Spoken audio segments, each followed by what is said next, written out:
हर व्यक्ति को stock market में निवेश करना चाहिए, चाहे आप स्टॉक डायरेक्ट खरीद के आइए या तो म्यूचुअल फंड के थ्रू आइए।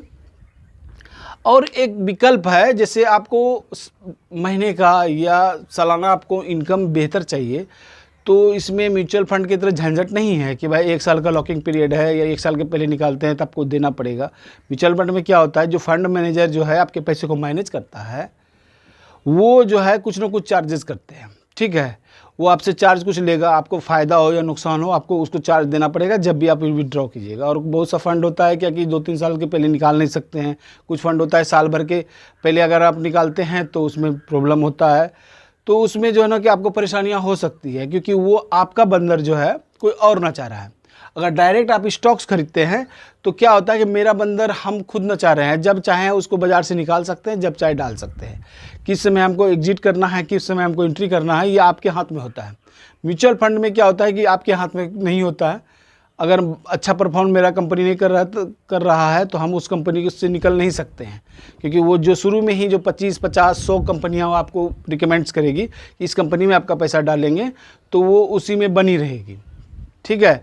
जिसके कारण जो है ना कि आप यानी कि चाह के भी कुछ नहीं कर सकते हैं कि भाई इसमें क्रैश हो रहा है तो हम कुछ कर लें, नहीं कर सकते हैं। और तीसरा विकल्प होता है आपका ETF। ये म्यूचुअल फंड से बहुत ही जो है ना कि आसान है और इस लिक्विडिटी इसमें होती है कि ताकि आप जल्दी से जल्दी इससे निकल सकते हैं।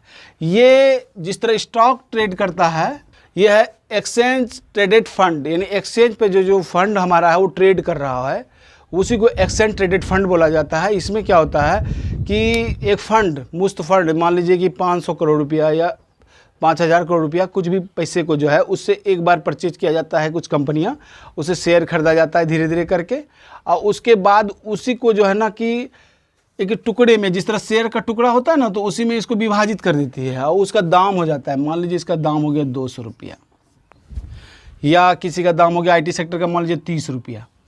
अब वो जो 1000 करोड़ रुपये का जो था उसको टुकड़े में विभाजित किया। अब जिस प्रकार जो कंपनियां उसमें शामिल हैं, मतलब 20, 25, 30, वो जिस तरह से परफॉर्म करती है, तो उसी प्रकार ये टुकड़ा भी उसी तरह बढ़ते रहता है, ठीक है।